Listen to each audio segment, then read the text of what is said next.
emotions really affect your numbers too. Don't they though? Oh boy. It does. Hey, Mike, glad you made it. Elise, welcome. Nice to see you again, Mike. Emotions really affect your numbers. There we go. Okay. Hello and welcome to the Journey to Healing. I'm Tammy. It's my hubby Lance. We're part of the Journey to Healing team, and we're here trying to keep you going, keep you on track, and a little check-in before the weekend. Get everybody going on the right track and nice and strong and healthy. So, like I said, we've had some major catastrophes in our little community again today, and so I apologize. We're just flying by the seat of our pants tonight, and emotions are all over the place. So sorry about that, but come on in, Sue. It's good to see you. Come check in. Tell us how you're doing. What's going on? Where you been? How's it happening? My numbers aren't where they should be, but they could be a whole lot worse. Right. So I'm fighting with trying to get my ketones up. I haven't been above 1.0 for a week or so, and I'm not real sure why. I mean, I'm eating my protein and my fat, so I don't know what's going on with it. It was even down to point 0.4, and that's not me. So That's I not don't know you. what's going on. No. So anyway, I don't know. Other than that, I'm good. Other than it's freezing cold over here. Oh boy. We're Here with you. too. Yeah. So we're Icy in roads are not good. near Indianapolis. Yeah. So it's I think 20 out there right now. Yep, Yep. that's what we So are too. Anyway, but we're good. Joe and I went out shopping today, which we never do. And what I noticed was we went to 4 different stores, so we were out about 3 hours. And normally, if we walk a lot or I stand and talk to somebody, my feet hurt. They didn't hurt today. Nice. So I have no idea what that is, but I noticed that. But we're good. I'm eating a lot of pork belly, which I have found out I love. My One of my problems with it is though when you put it in the chronometer, it's pretty much even with fat and protein. Have you guys noticed that? I guess I haven't paid You attention. know what? I haven't paid attention either, so Oh, look. But if it's So, just add some extra fat or don't cook it as far as, the longer you cook it, the more fat you're rendering out of it. So if you want to keep well, all your yeah, but fats, I'm eating a lot of that. I'm putting it back on whatever I'm eating. So, right? good. yeah, so I'm trying to get that, but I am trying to keep my protein lower than my fat right now. Sure. And boy, that's hard. That's hard to do. Yeah. It's hard. Yeah. So Keep even that fat. eating, I've been separating my eggs and doing egg yolks, and I've been giving Joe the egg whites in his Yep. eggs. Yeah. Yep. Um, but even doing that, I'm having a terrible time keeping protein as low as I need it.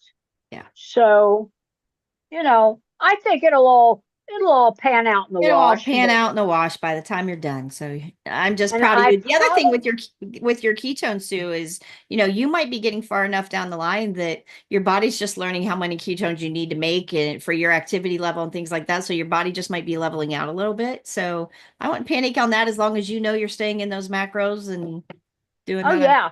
And I do know that I'm insulin sensitive now. I am no longer insulin resistant. Nice. So that might make a difference too. I don't know.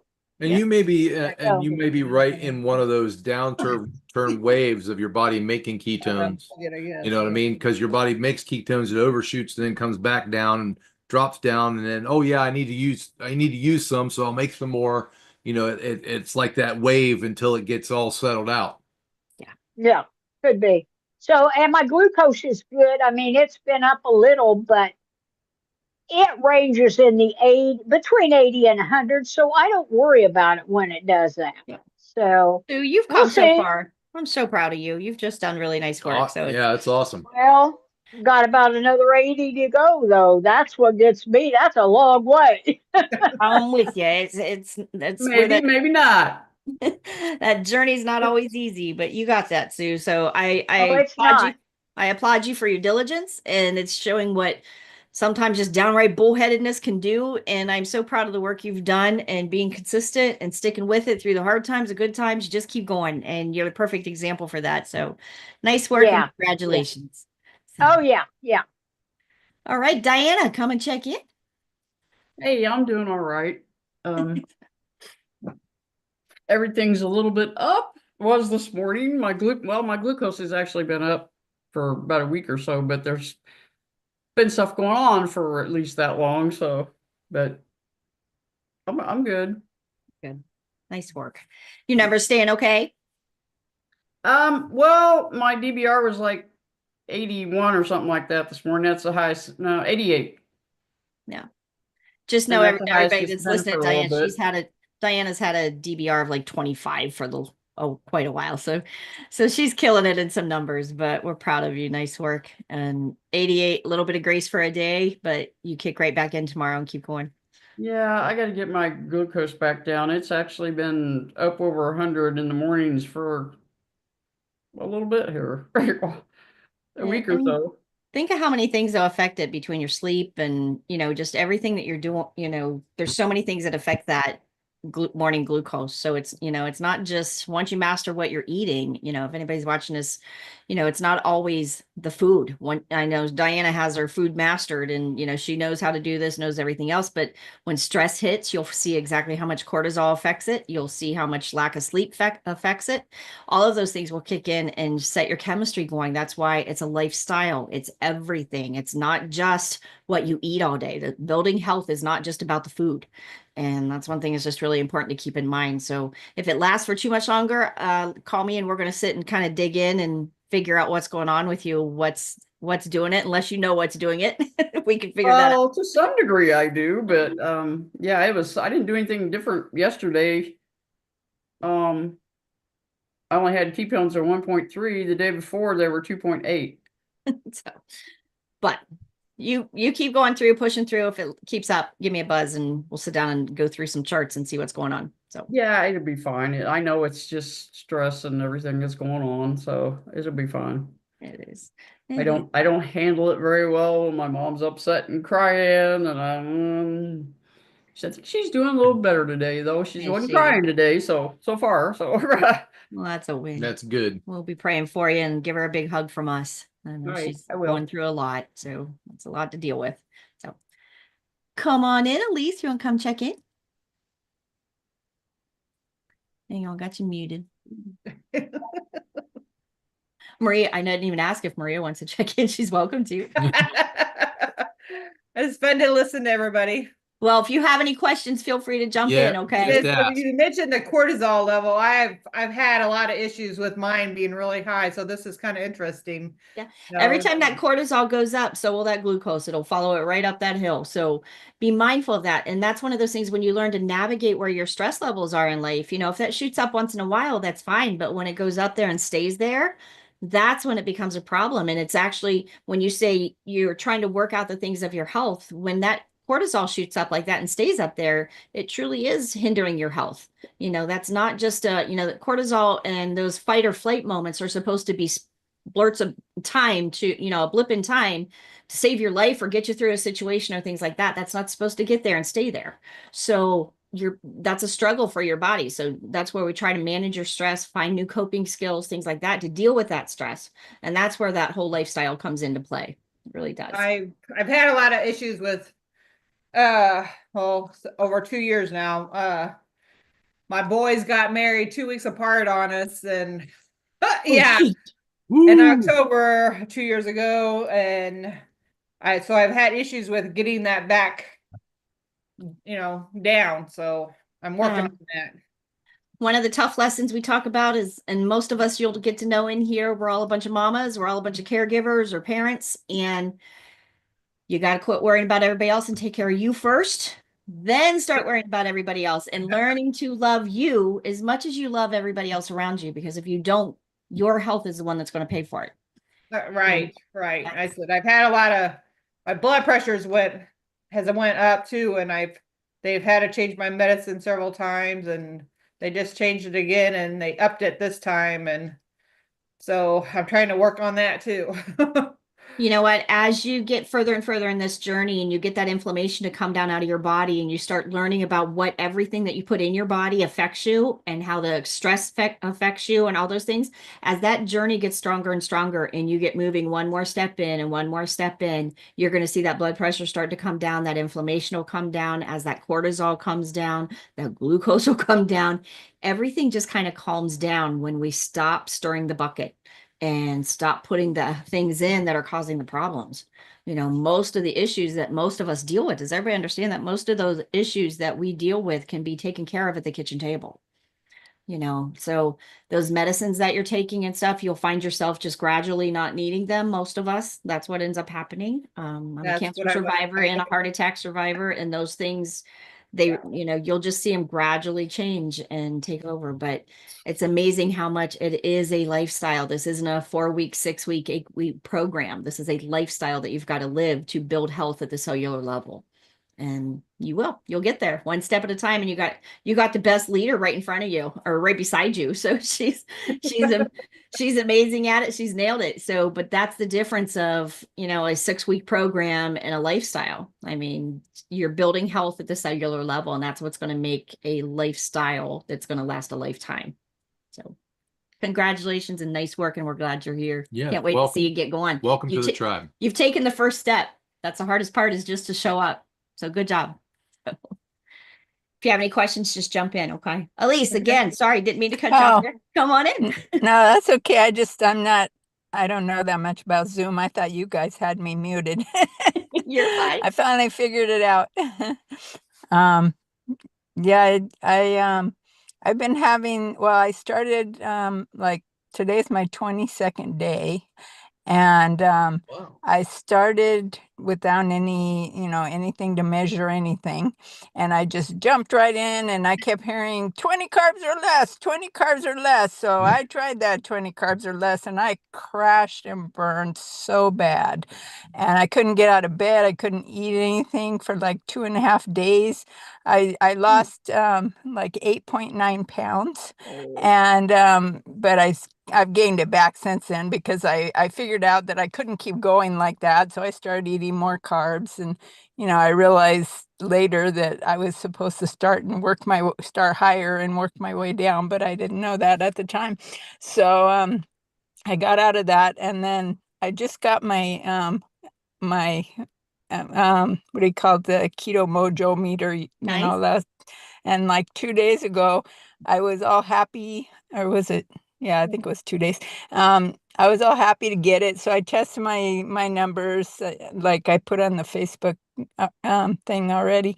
And it was like my glucose was low, flashing low, and I was like freaking out. And because I've never had my glucose is never, like registered as a problem on any of my physical blood tests. And then the ketones were 5.0, and I heard that, or 5.8, and I heard that over 5.0 they could be a problem. So so then I was freaking out because of that. And then I know. And then my what was the other thing? There was a third thing that was, it was the GKI, and the ratio were like super low, and I was like thinking I'm gonna die and all this stuff, right? So I know what it was. That Dr. Boz had said that if you were aiming for a ratio of 20 or less, then you should be under the care of a doctor. And I had like 8.9, I believe it was. Yeah, so I was like freaking out because I'm like, I'm not under the care of a doctor with this. I don't know, what do I do with this? Am I gonna die? I mean, I felt fine. So let me calm a bunch of your fears, okay? Can I go down through a little bit of your fears and give you a little checklist? First of all, first thing sounds like I would say to you is, let's put the brakes on for a minute. You're going a little fast through all that for 22 days in.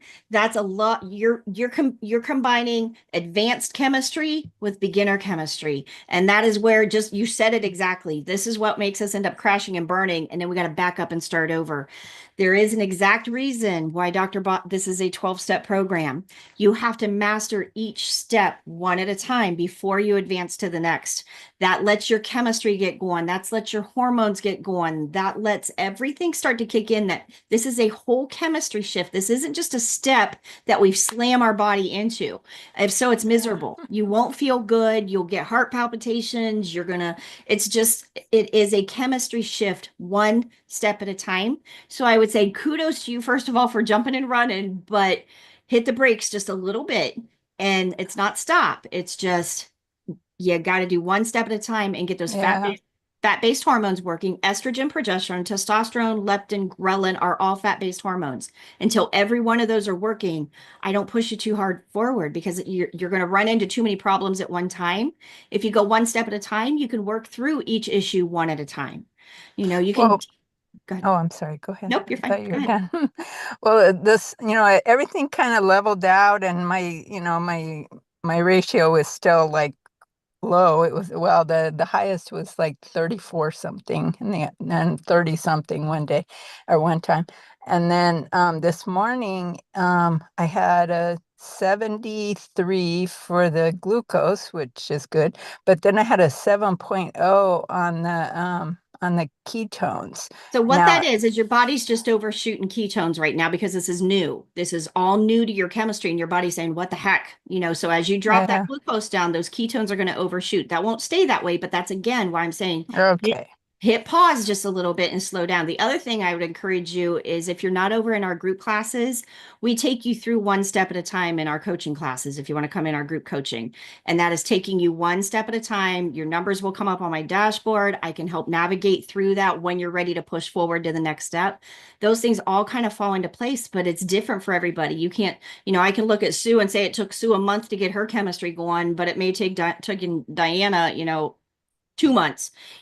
Everybody's chemistry is different depending how insulin resistant you are and things like that. So if you need help or want us to kind of guide you through those steps, feel free to go over to journeytoketo.com and sign in under group coaching, and I'd be happy to help you get going on that and help you understand. Okay.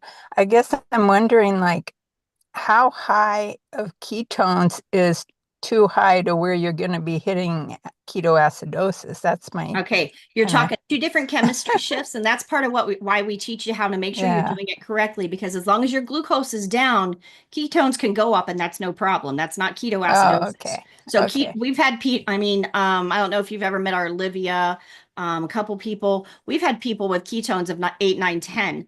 But the glucose is low. So as long as that glucose is low, the ketones can go up. That's the important thing. Make sure that that glucose needs to be low. If the glucose is high and your ketones is high, that's the recipe for disaster. Yeah, that's why I was like a little bit, still I got like tense again, because I didn't know. I heard like, oh, when your ketones are super high, you can be in trouble, but I felt fine. That's the thing. I keep going by. I feel fine. So, that's a good thing to go by, is how are you feeling? But that is again why make sure you're mastering each step before you advance. There's keto 1 through 12. It's not 1, 4, 6, and 8. It's 1, 2, 3, 4, 5. And if you look at, that's where you've got to let those fat-based hormones wake up and get working. That is where all those fat-based hormones have been dormant for how many decades, because we've ate low fat and things like that. Now we're waking up all those hormones. And as your body learns how to do that chemistry shift, all that will be different. And but you've got to let the process happen. Don't just hopscotch through the steps, because it can be scary. I was just like doing what I knew from watching the Dr.boz's YouTube videos and reading her 2 books, and I finally, now I've gotten through the course, the consistently keto course, but I was somewhere way back before that. I guess I didn't know I was supposed to like start like that's the hard in a part. certain way. For everybody, when you're just watching videos over on YouTube, you may be catching a video that she's talking about advanced chemistry, but then you may catch the next video to beginner chemistry. And when you get those mixed up and don't get everything going in the right order, then that's where the struggles come in. It's kind of where we come in as coaches. That's where, okay, I can help you through those steps because I know what order they need to happen in. And that is a struggle when people just grab a advanced, people, you'll get beginners on that'll hear us talking about 72-hour fast and they just want to run. Oh no. No, I'm trying to focus just on the 20 carbs or less, eventually I was. And I worked my way down, but I'm not trying to jump ahead.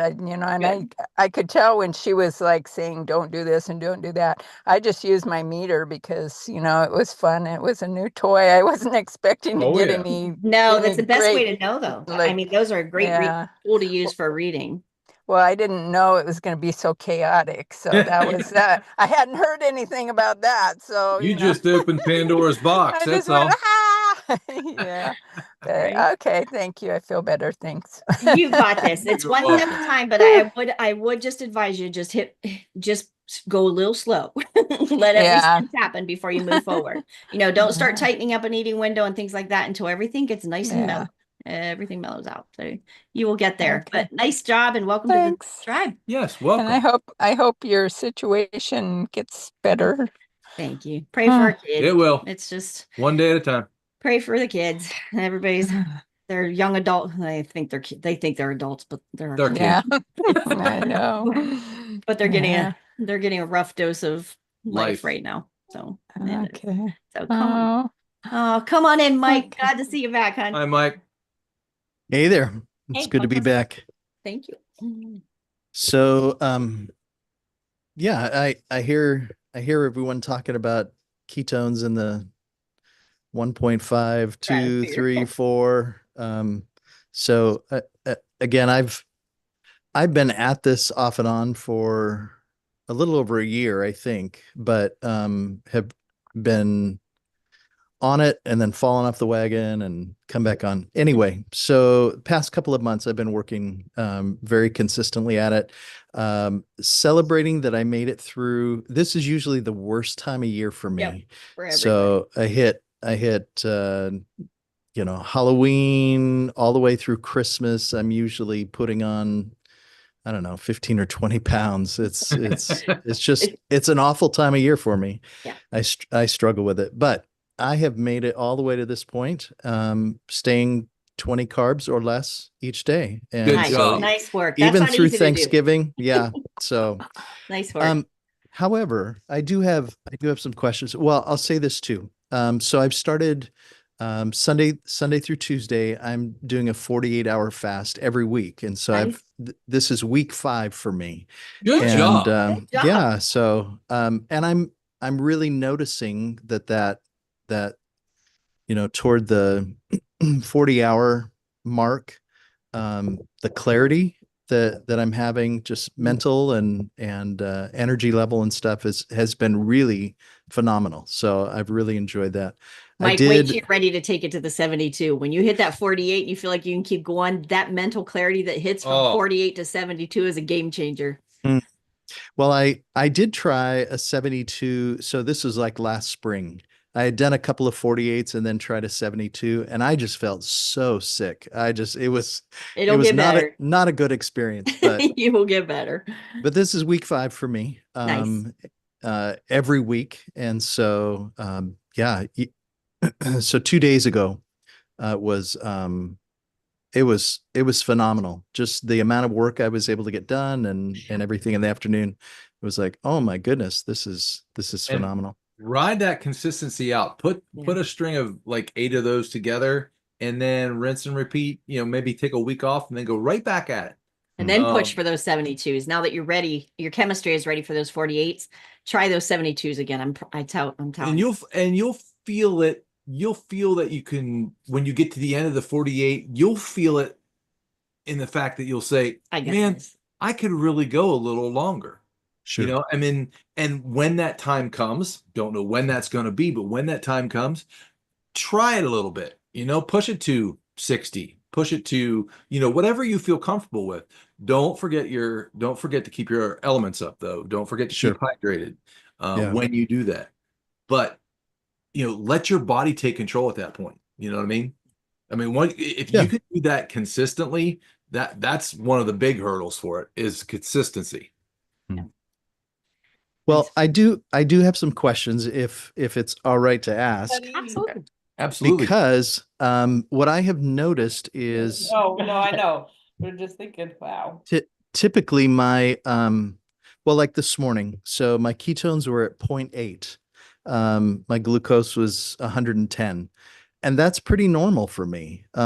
So when I hear I hear a newbie saying I've got ketones at 7, I'm just whoa, what am I doing wrong? That's not a wrong. That's where you shoot cleanup. Uh, That is where, first of all, that's going to say how insulin resistant are you? What time was your last meal last night? How well did you sleep? Are you sleeping? Do you have sleep apnea? Anything like that? All those things are going to affect that morning number. And as you get more consistent with your macros, as you get more consistent with your sleep, with your stress, with your all those issues, that morning glucose will start to come down. And you know, when that morning glucose starts to come down, that's going to allow those ketones to start to rise in the morning. So when you hear the newbies that they're shooting into the stratosphere, you've been into this for a year, so your body's not quite so excited. It's not quite so, oh my, what are we doing? Your Right. body's still churning along. So when you hear a newbie, my ketones are 5, 6, 7, 8, they're newbies. And that's the body overshooting that fuels, making those ketones.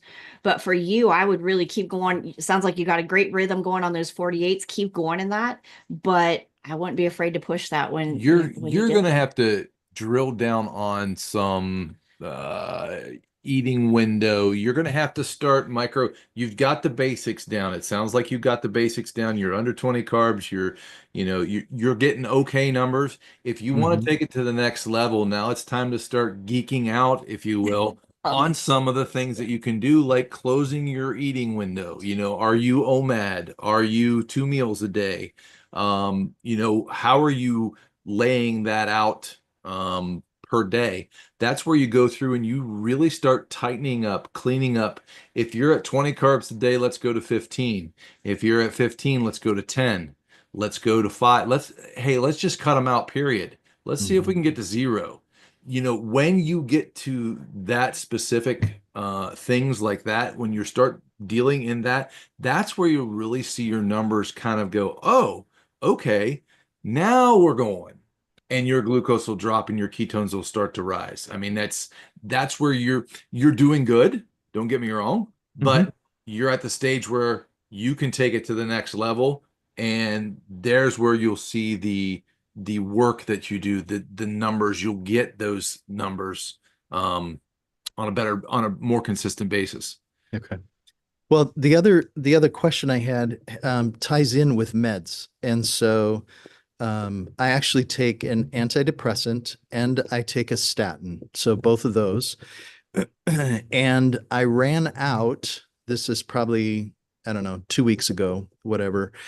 I ran out and was not able to get to the pharmacy. And it ended up being about a week that I was off of my meds.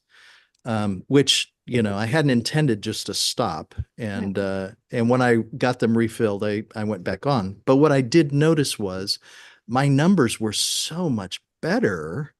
I mean, I was waking up with my glucose under 100 and my ketones over 1, which does not happen regularly for me.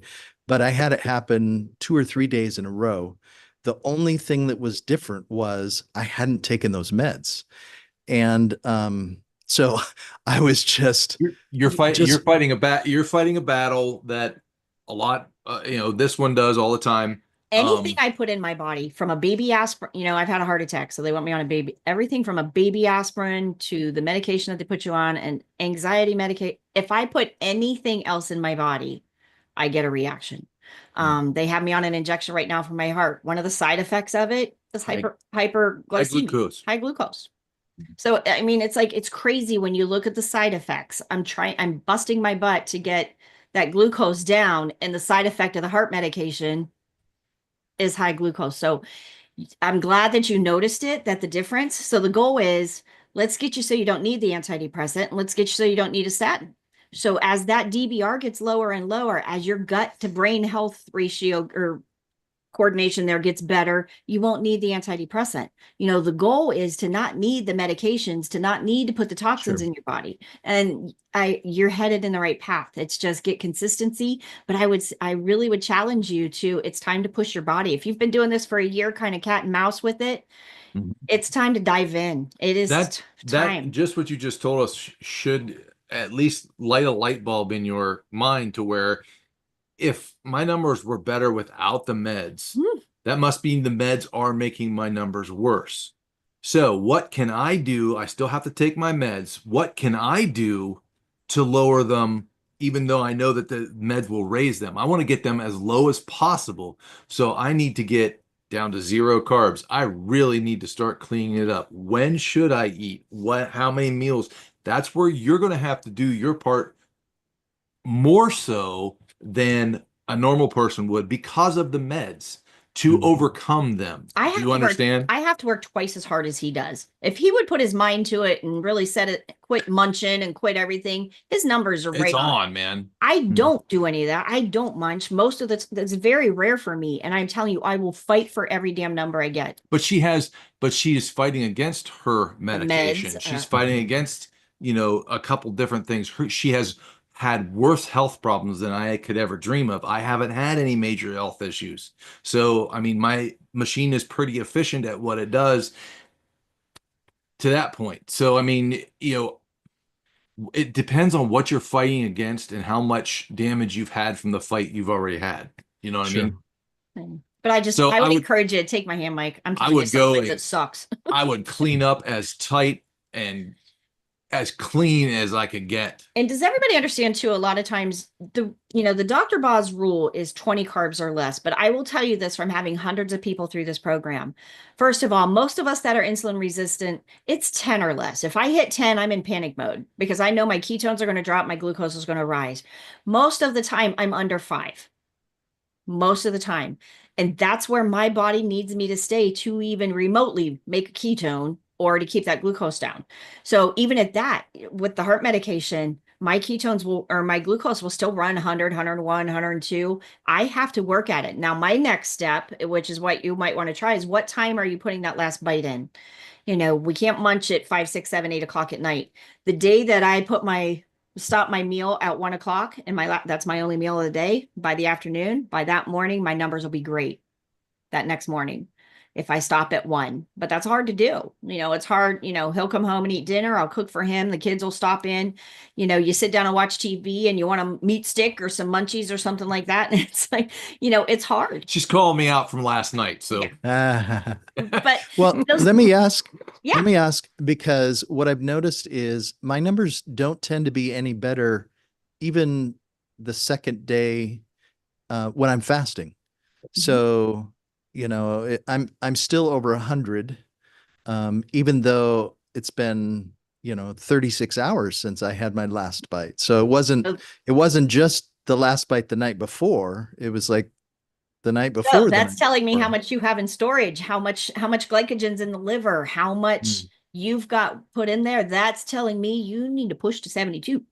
Yeah, I mean that you're ready. You just knocked on that door, and I knew she was going to kick it in.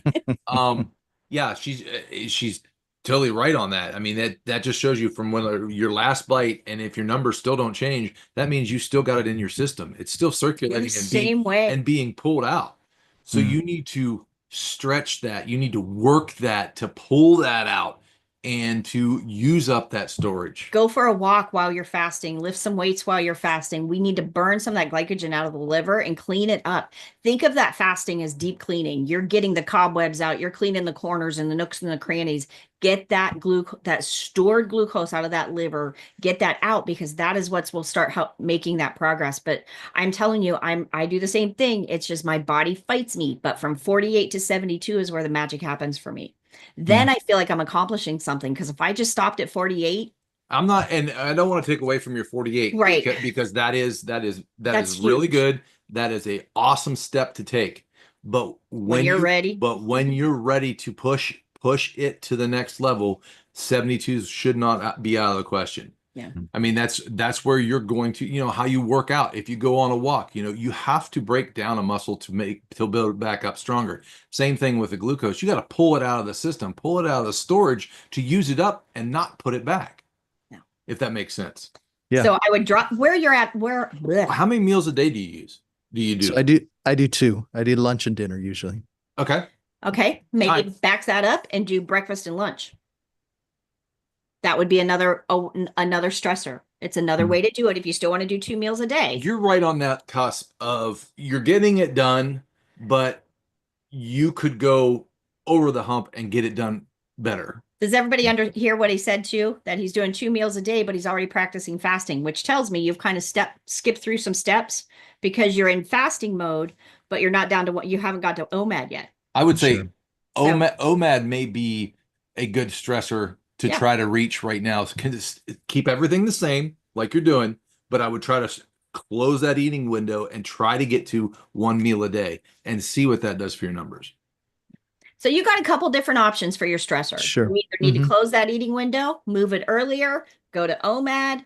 But again, that is where mastering each step is what will win. It really, I mean, Dr. Boz isn't no dummy when she made 12 steps. Every step of this matters. Every one of them. And that's what we keep saying about the foundation. When you lay that foundation, it just builds upon itself and your body just naturally transitions from step to step to step to step. You will naturally miss that second meal. You'll get to that second meal and you're like, I'm good. I don't need it. When you're becoming fat adapted, that's because you've hit your fat macros, your fat hormones or fat-based hormones are working. That progression of 1 meal a day, you know what? I'm going to get to time to eat tomorrow and I'm going to be okay. That means I can push it to 48. That means I can push it to 72. It's a progression of where your chemistry's at. And there really is. Do you understand, Mike, what we mean by closing that eating window? Yeah. Okay. That the meals are closer together.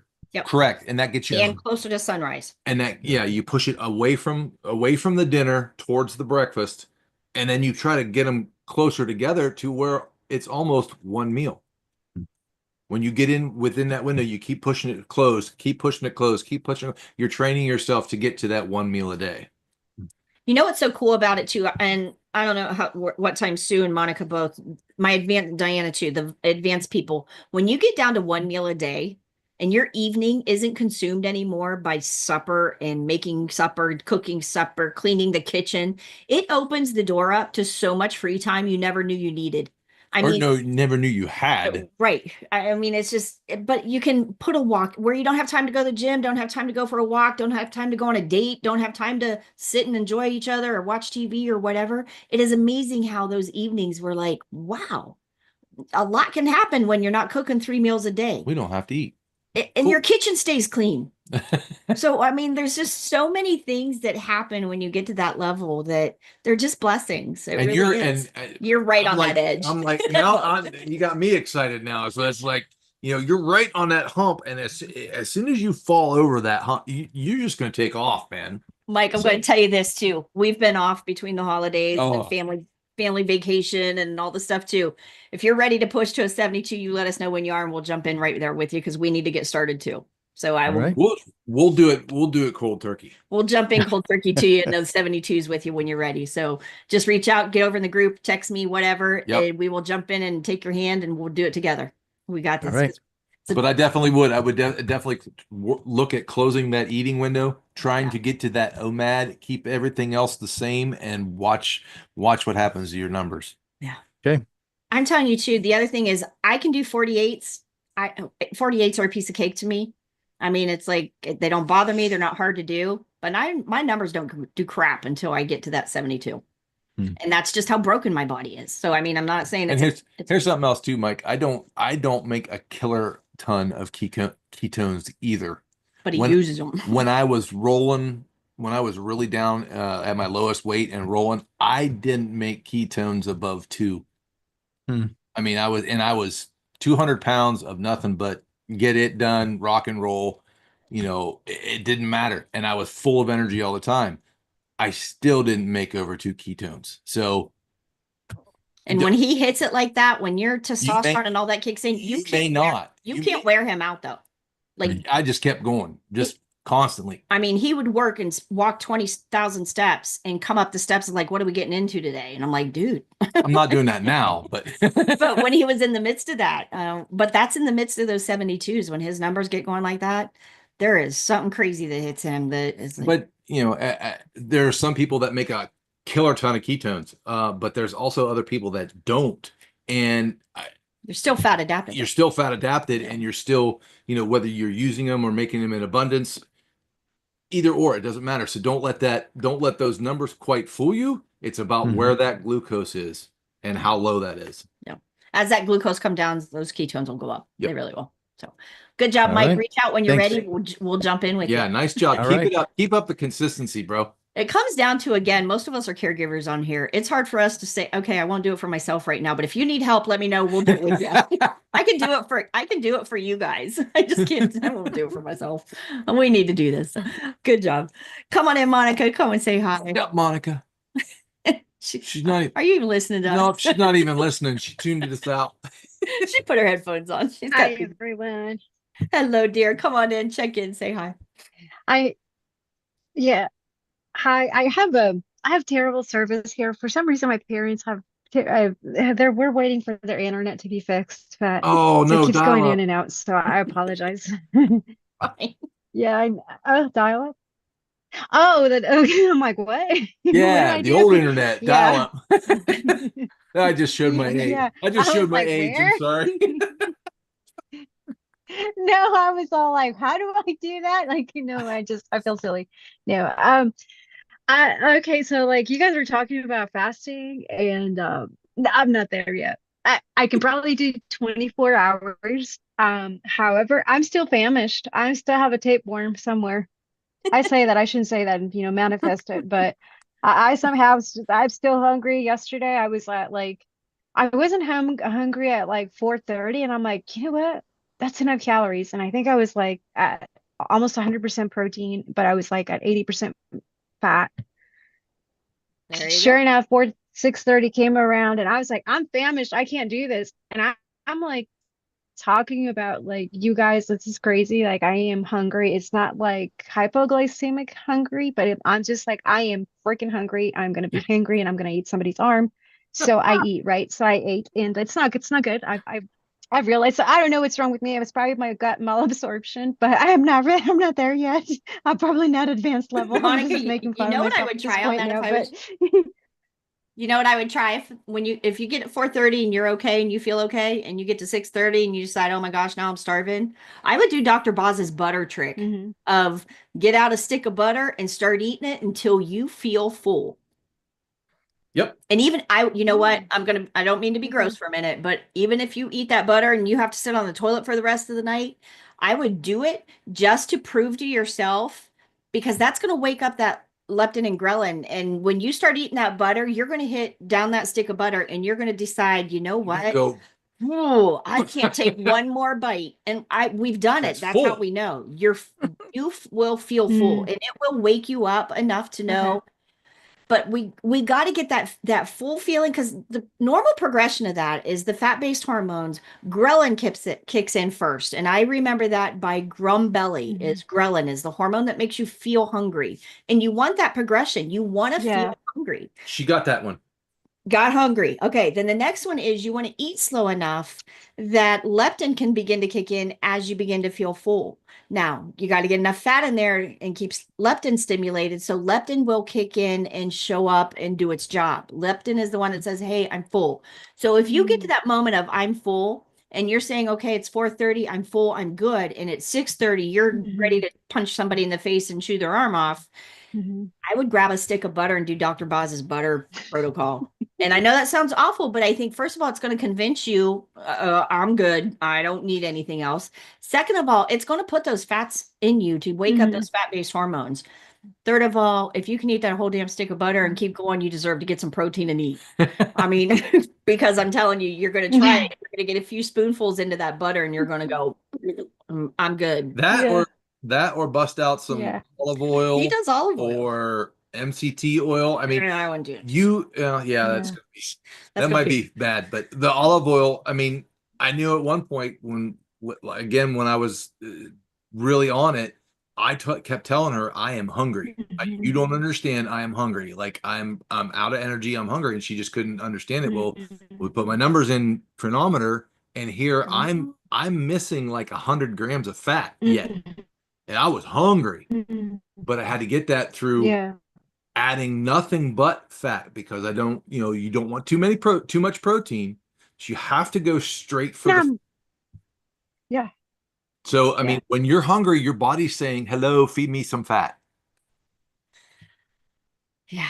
Yeah. Well, see, and I've gotten to where I've reached, I'm not even kidding. This is when I'm like, what the heck's wrong with my gut? Because it can't be my metabolism, right? I just, whatever. But I reached 105% before for my fat intake, and I was still famished at 6 p.m. And I'm like, what the heck is wrong with me? So at that point, I didn't have anything more. I did actually do the oils, the MTC oils, which killed my gut. And I did sit in the bathroom. But it was like it was better than actually eating, I thought. And the next day it didn't mess up my ketones or anything like that. Whereas like the last 2 days where I ate late, it has definitely lowered my ketones. I mean, I'm still producing them, but I'm not more than 0.5, percent. But anyway, it's just, I don't know. I'm a special case. No, nope. It's just working through that. And Monica, the only thing I would ask you to do, if that continually happens, that you're getting that 4 o'clock, you feel full, 6 o'clock, you're going, oh, I feel hungry. I would really try to quiet yourself and calm down a little bit and go off by yourself a little bit and do some thinking of, is this a habit thing kicking in? Is it it's 6 o'clock and it's a routine you've been used to your whole life? Was 6 o'clock maybe dinner time when you were a child and that memory is kicking in, or that feeling or that habit? And that could be part of the addiction thing in your brain that has stemmed back to childhood. So that could be part of what you're working on. And maybe some left-hand loops, maybe some journaling, something like that to get you through that moment and see if is this just an irritation because your brain is addicted to, right? Yeah. Your brain is addicted to that 6 o'clock dinner time. Maybe that was a really good memory from your childhood. Maybe it was a bad memory from your childhood, but whatever dinner was at supper time, I would work through that, because if you're truly hitting those fat macros and you're getting all of that, and I know you do the work, you're not half-assing it. So I know you do the work. I would really, Well, last week and this week, yeah.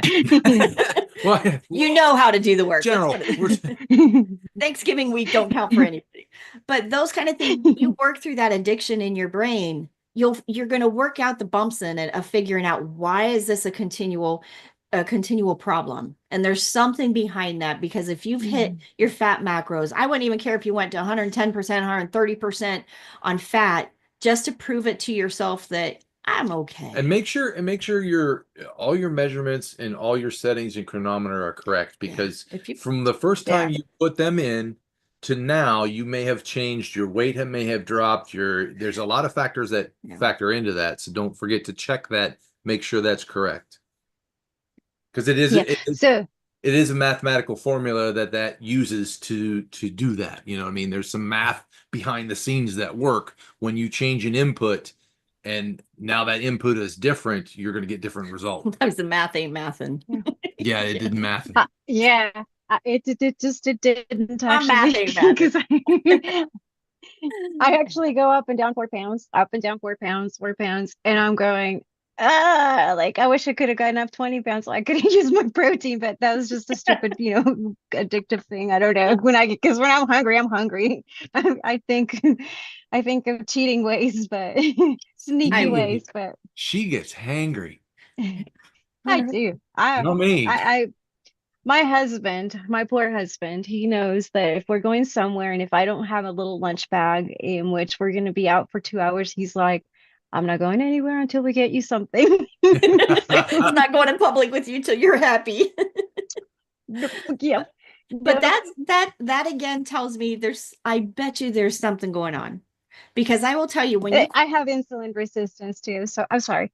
No, I think it's one of those, when you've got all the steps mastered and you're hitting those fat macros and you're hitting them consistently and things like that. When that hunger truly keeps knocking on your door, it almost makes me think this is where addiction comes in. This is where what is the mental game in it? What else? What other factor? What's on? are there. I mean, just the difference of think about it when you're stressed. It's like, oh my gosh, I just want a damn bowl of cereal. I mean, whatever your vice was or whatever, how many times that still comes up.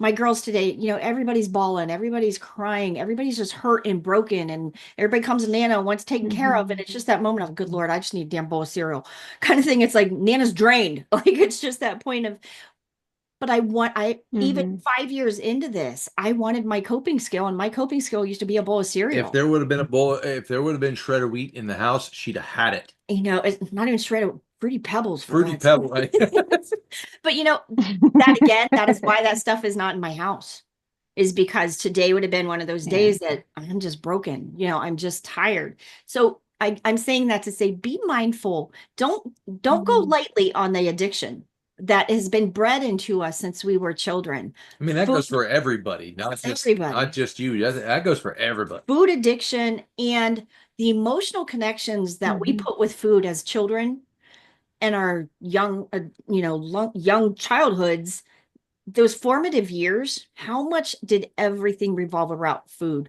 Are you lonely? Are you sad? Are you stressed? Are you tired? What emotion is connected that you're wanting food right then? And most of the time, when you get to really digging in, that's why I said, go sit by yourself and do some thinking when you're irritated. Do some left-hand loops to calm your brain down, but talk yourself through it. What is really wrong? The Fruity Pebbles are not going to fix my problems right now. But the problem is I'm drained. I am exhausted. I am tired. I'm hurting for all my babies. It's just that I'm stressing. And you might find out that you're still hungry. Whatever it is, but you need to make sure that you're looking all around everything, because there's so much that factors in to what you feel and how you feel it. And if you can't figure out the exact feeling, sometimes it just comes down to that's the addiction in your brain. Yep. It's just the addiction knocking on your door. Yeah. Saying, hey, pay attention to me. You've definitely pushed me somewhere where I didn't think I could go, but I'm gonna have to, I'll have to, I need to look into that because I'm uncomfortable. I'm like, what the heck? But when you're uncomfortable, that's when you should You're look onto into something. that. You're onto something. And you know what? And my heart Yes. My heart feels for you. It really does, because I watch him struggle. I mean, do you care if I tell him what last night? Our kids are, our kids are here, and our grandkids aren't used to doing this. So of course it's 9 o'clock at night and they want a snack before bed, and we don't do snacks. It's hard for him, and it breaks my heart for him that the girls are wanting snacks. I'm a snacker. He's a snacker. So he joined in on snacking, and it was that moment of have meat stick. We can't start snacking because the kids want to. Even though it was a good snack, it was at the wrong time. But how emotionally hard it is for him. I watch him struggle with it, and it's heart-wrenching that it's that hard no, it's 9 o'clock at night. There is nothing we can put in our mouth at 9 o'clock at night that is going to be okay at 9 o'clock tomorrow morning or 6 o'clock tomorrow morning. Working through that in the moment is tough without sounding like a big bitch. I mean, it is. And you don't mean it that way, but that is what we try to banner off of each other and help each other. Make that a conscious choice you're making. Don't just suck it down. And it's hard. And you don't mean to be mean to each other. But when life is kicking at you, you revert back to what you know. And it's hard. So I'm not, Monica, I'm not making light of your hunger at all, but I'm saying try to work through what that next step is, what the process is, and what's actually going on in your brain. That's breaking the addiction. No, that's good. No, that's good, because I found out too. I think you're definitely, we're leading into something, because coming here, I'm still with my family, and coming home for Thanksgiving, I didn't realize how much our gatherings were like based around food and this delicious smells, and then my mother's comes like tortillas and like, oh my God, just like the good stuff, and not just like the Mexican food. It's just like the everything. Like, oh my gosh, like we made ribs the other day, and it was just like, oh, it was just so good. And and then I'm going, oh shit, like excuse my language, but this is like, wow, I didn't realize how emotionally attached we were to food in order to just have a good time as a family. So I think I'm gonna look into that more. And the funny thing is, you're not the only family that food is tied into the family so much. And there's a whole lot of families that are that way. You know, I still remember my grandmother cooking for her 6 children. You know, the whole house, the smell was unreal, and the whole family But that's was love. there. You know, that's And the it love. tied it, you know, it tied it into that feeling of love and warmth and everything else, and all it's good. And yeah, let's just have a bunch of that. And Yeah. it's not the case. And you guys, Right. you guys hear me say it every Yeah. holiday is trying to be mindful. And you guys, those of you that know my story with my brother, I just buried my brother, and our family was raised around pizza and these curler donuts that's from this little homemade bakery here that we have. And my family, every gathering, my grandparents were friends with the people that developed this pizza franchise. So we grew up on them. Every meeting we had was Pizza, pizza donuts. oven, pizza, and Johnny's pastry don't curlers. And it was just my brother, as my brother was passing, he wanted pizza. He wanted to come home from the hospital, have his pizza, have his donut, and he was coming home to die. Within like 24 hours, this happened. And sitting on the bed with my brother, holding his hand as he's checking out with a piece of pizza and a donut laying on a plate beside him. I'd give up that donut and that pizza. I can't even say it anymore. For the rest of my life, to have one more minute with my brother. Yeah. You know, so when we take those connections, it's not about the food. It's not about the tortillas and the beautiful Mexican food your mama's making. It is not the food. It's your mama. So it is not about the food. It's about the Yeah. people that you love around the table, and be mindful of that. And just keep that in mind, because But it's that's what good. matters. But it's good that you You're saw it. noticing it. Yeah. You saw it, and you realized what it was for. Don't make light of that. Yeah. Don't laugh that off, because that is an integral part of your progression to where you're going. And those memories will stick with you. And when I can look at it now and say, do I want pizza or do I want Christmas with my kids? Because if I eat the pizza every weekend with my family, I'm not going to be here to have Christmas with my kids. I know that sounds sarcastic, like I'm almost being too dramatic to say it that way, but that is literally how I reason it in my head. It's really blunt. I'm pretty, I don't beat around the bush good. So it's one of those, pizza or Christmas. I'll take Christmas, another year of Christmas with my family any day. And it makes those decisions so much easier for me anyways. I mean, it's just, that's how I think it through in my head. When I go to a meeting with our family, I can skip the pizza. I can sit there and just literally look around the table and it's like, I'm thankful for you. I'm thankful for you. I'm thankful for you. You look at the cousins, you look at your aunts and uncles, you look at your family, you know, my parents are still here. You know, how many people at 58 years old can say you got both parents? You know, it's just a blessing, you know, so take the blessings, don't beat yourself up, but work through what is really happening with you. Get to the bottom of it. Got it? Okay. Wow. Will do. Thank you, guys. Sorry, guys. That was good. That was a good one. Didn't mean to go deep. Jeff McCarter saying, melt the butter in a cup and drink it. That's what he literally takes a stick of butter, melts it in the cup and drinks it. I tried it one day after talking to him. I like it. It's good. And it's easier to get in when you're sipping on a melted stick of butter than it is to just eat it for me. So I salted a little bit. I can drink a stick of butter. So you might want to try that and see if it works for you. I know Jeff was doing it there when he was trying to get all of his macros in and everything. He was drinking a stick of butter. Actually, I think he was drinking multiple sticks of butter a day, wasn't he? If I remember correctly. Yeah, she was like, yeah. 3 or 4 a day. Oh. Yeah. But hey, you got to get those fat-based hormones working. So I don't know that I could do that every day, but you got to get them in you. So any questions over there on YouTube? How's everybody over there? Nope, everybody's fine. Everybody quiet on YouTube. Everybody's doing good. That's where Jeff, Jeff is. glad you're there. Glad you're here, hon. Glad you're checking back in. We've missed you. Can't wait to see you back on. Anything else over there? Nope. Jeff and his whipped cream. All right, Jeff. You can use that whipped cream for an occasional thing, but you can't be drinking tons of whipped cream because that. He said he was going to do. Where's it at? He's doing a pork belly whipped cream challenge with sardines. The mess. So the whipped cream, that's a good fat, but just be mindful because that will catch up with most people. It will catch up with sooner or later for the heavy cream because the cream at excessive levels, even though it fits in your macros, most of us cannot tolerate it in our body. So it's a nice treat, but I would be careful. I would much rather see you have butter than the whipped cream for those fats. What else? Pork belly. Is anybody else using the pork belly? I got sick on the sardines a couple months ago, so I have not been able to do the sardines, but I have switched over to pork belly, and it is a win. I'm using it the exact same way I would use sardines. I have a very small amount, fills me up. The fats are good. I season them with the Redmond's chili lime. Oh my, makes it perfect.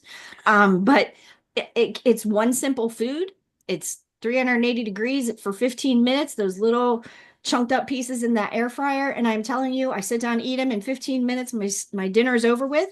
And I don't have to think about food for the rest of the day. It's my one meal. I feel good. I'm happy. I'm satiated. My macros are good. It's a win. So I can't do the sardines right now. I'm going to get back at them. I'm going to do them. You better, because we got a lot of of sardines out there. But right now the smell is getting to me still. So I'll get there. But right now I'm using the pork belly for the same process. It's a measured amount. I don't let myself just binge on them. It's not just free for all. It's a small amount of them. It fills me up. I'm good to go out of the kitchen. Air fryer is easy. It's not a big mess, and it's over. So I'm using it for the same tool like everybody has sardines. So we actually got a blog post coming up about the pork belly that we're working on a video for it. So it's just another tool. It's just another tool in your toolbox. It's one of those, if you can't do sardines this week, guess what? I can do pork belly. That's okay. And it's cheap. It's easy. We went from $17.99 ribeyes to $5.39 a pound pork belly.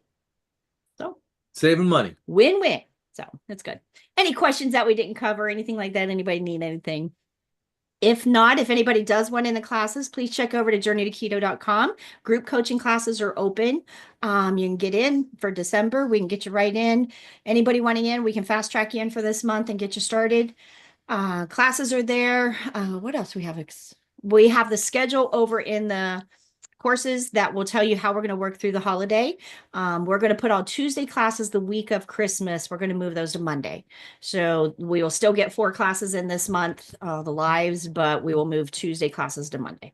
So we will do that for the holiday weekend or the holiday week, and we will get back on. Please sign up for the Christmas party. Yeah. Go over there, go to that link, click on it, come in and sign your name in. So we have a rough idea how many people is going to be there. We're going to take you guys out into our living room. You're going to be a part of our family. We're going to have surprises. We're hoping to have some guests on, some surprise gifts and stuff we're going to give away, a little scavenger hunt. Anything we can come up with for some fun. So we're going to try to be a family, and we put it the weekend after Christmas so everybody can kind of not stress out, put your ugly sweater on, your Christmas jammies on. We're going to be family that night. It's not about chemistry. It's about family that night. So absolutely. Please come in and sign in. Come on in, Monica. Jump in. Do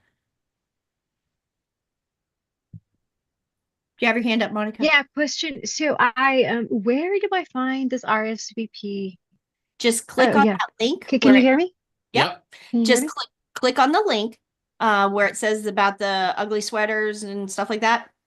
Open that post up. Just click on it, go in there, and you'll put your email in there, and that signs you up. So you'll be right inside there. And then as we move forward in that, the links will all be right there. I'm debating if we're going to have you print some scavenger hunt lists up and be ready. I don't know what we're going to do. We're going to figure it out. So it'll be fun. But if you have any trouble, let me know and I'll send it to you, Monica. But come on in. Come on in. All right, everybody. If that's it, everybody, I'll see you guys in the group this week. Keep me posted. Let me know how everybody's doing. If you need anything, reach out to us. But if not, we will see you guys next week. Have a great night. Have a great night. Thank you. You too.